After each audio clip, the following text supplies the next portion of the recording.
నమస్తే, welcome to dot news. నేను సునీత. కాళ్ళ వేళ్ల పడి పొత్తుకు ఒప్పించుకున్నారు.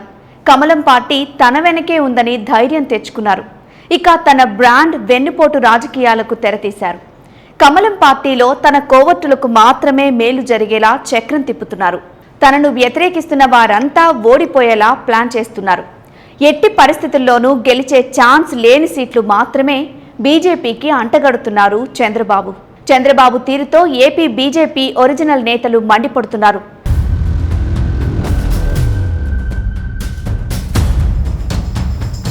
తెలుగుదేశం పార్టీ అధినేత చంద్రబాబు సీట్ల కేటాయింపు విషయంలో అనుసరిస్తున్న కుటిల వెన్నుపోటు రాజకీయాలు ఏపీ బీజేపీలో కలవరం కలిగిస్తున్నాయి. వాస్తవానికి 8 ఎంపీ, కనీసం 25 అసెంబ్లీ స్థానాల్లో పోటీ చేయడానికి సిద్ధంగా ఉన్నామని ఏపీ బీజేపీ నేతలు జాతీయ నాయకత్వం దృష్టికి తీసుకెళ్లారు. టీడీపీతో కుదిరే పొత్తులో కూడా ఇన్ని సీట్లకు ఒప్పందం కుదురుతుందని భావించారు.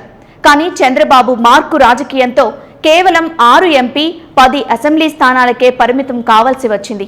ఆ తర్వాత కూడా చంద్రబాబు తనదైన కుటిల రాజకీయంతో బీజేపీ పోటీ చేయబోయే స్థానాలని ఎల్లో మీడియా ద్వారా ప్రచారం చేయించారు. గతంలో మాదిరిగా టీడీపీ ఓడిపోతున్న సీట్లను మాత్రమే బీజేపీకి కేటాయించేలా వ్యూహం పన్నారు. బీజేపీకి ఇస్తున్నట్లు ఎల్లో మీడియాలో ప్రచారం చేస్తున్న 10 స్థానాల్లో సగానికి పైగా సీట్లలో బీజేపీకి అసలు పునాదులే లేవు. దీంతో కమలం నేతల్లో ఆందోళన మొదలైంది.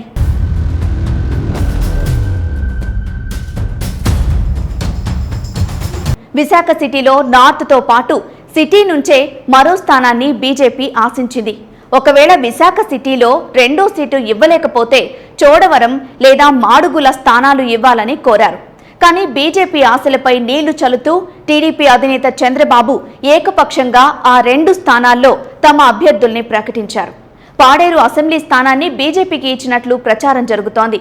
ఇక విశాఖ ఎంపీ స్థానం కోసం ఆశలు పెట్టుకున్న జీవీఎల్ నరసింహారావుకి చంద్రబాబు షాక్ ఇచ్చారు. విశాఖ బదులు విజయనగరం లోక్సభ కేటాయించినట్లు ఎల్లో మీడియా ప్రచారం చేస్తోంది. విశాఖలో ఇల్లు కొనుక్కుని గత 2.5 సంవత్సరాలుగా నియోజకవర్గం మొత్తం విస్తృతంగా పర్యటిస్తున్న జీవీఎల్ని విజయనగరం పంపేలా చంద్రబాబు వ్యూహం పన్నారు.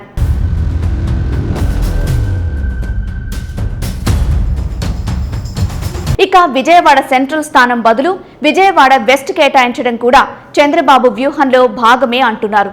సెంట్రల్ సీటు ఇప్పటికే బోండా ఉమాకి కేటాయించినందున జనసేనకి వెస్ట్ సీటు వెళ్లకుండా బీజేపీకి దక్కేలా చంద్రబాబు చక్రం తిప్పారంటున్నారు. దీంతో ఈ సీటుపై ఆశలు పెట్టుకున్న జనసేన నేత పోతిన మహేష్ ఆశలు ఆవిరైపోయాయి. ఇక రాయలసీమలో కదిరి, శ్రీకాళహస్తి, మదనపల్లి స్థానాల కోసం బీజేపీ ప్రయత్నించినా విఫలమైనట్లు తెలుస్తోంది. హిందూపూర్ లోక్సభ స్థానంపై బీజేపీ నేత విష్ణువర్ధన్ రెడ్డి ఆశలు పెట్టుకున్నారు. లోక్సభ సీటు దక్కకపోయినా కనీసం కదిరి అసెంబ్లీ అయినా వస్తుందని విష్ణువర్ధన్ రెడ్డి భావించారు. ఇప్పుడు చంద్రబాబు కుట్ర రాజకీయాలతో ఏదీ లేకుండా పోయింది.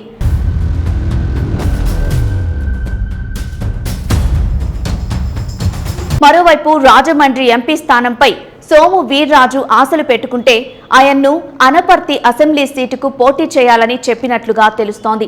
అయితే ఓడిపోయే అనపర్తి నుంచి తాను పోటీ చేయలేనని సోము వీర్రాజు తేల్చి చెప్పారని ప్రచారం జరుగుతోంది. ఇక నరసాపురం లోక్సభ స్థానంపై బీజేపీ సీనియర్ నేత శ్రీనివాసవర్మ ఆశలు పెట్టుకోగా ఆ స్థానానికి రఘురామకృష్ణంరాజు పేరుని చంద్రబాబు తెరపైకి తీసుకురావటం బీజేపీ సీనియర్ నేతల్ని షాక్కి గురిచేసింది. బీజేపీ నేతల పేర్లు ప్రచారం వెనుక చంద్రబాబు మార్కు కుటిల రాజకీయం ఉందని బీజేపీ సీనియర్లు మండిపడుతున్నారు.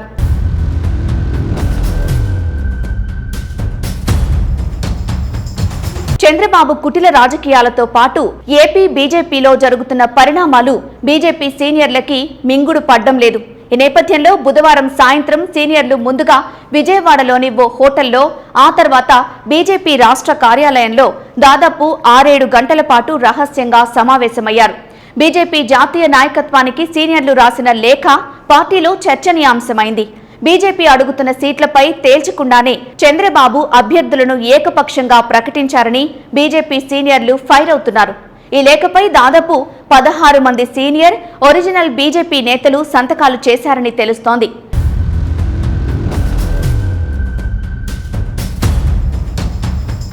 సీఎం జగన్ సొంత జిల్లా వైఎస్ఆర్ కడపలో 2 సీట్లు కేటాయింపుపై బీజేపీ సీనియర్లు ఆగ్రహం వ్యక్తం చేసినట్లు తెలుస్తోంది. కనీసం పోలింగ్ బూత్ ఏజెంట్లు కూడా లేని బద్వేలు లాంటి అసెంబ్లీ స్థానం తమకు ఎందుకని సీనియర్లు ప్రశ్నిస్తున్నారు. బీజేపీ సీట్లని చంద్రబాబు ఎలా నిర్ణయిస్తారని మండిపడుతున్నారు. రాష్ట్ర పార్టీలో జరుగుతున్న పరిణామాలు, చంద్రబాబు కుట్ర రాజకీయాలపై సీనియర్లు రాసిన లేఖపై బీజేపీలో దుమారం రేపుతోంది. జాతీయ నాయకత్వం వెంటనే స్పందించకపోతే రాష్ట్ర బీజేపీకి నష్టం తప్పదని సీనియర్లు హెచ్చరిస్తున్నారు. బీజేపీలోని కొందరు కోవర్టుల సాయంతో చంద్రబాబు అమలు చేస్తున్న కుట్ర రాజకీయాల్ని ఒరిజినల్ బీజేపీ నేతలు అడ్డుకోగలరా? వేచి చూడాల్సిందే. Please subscribe .news.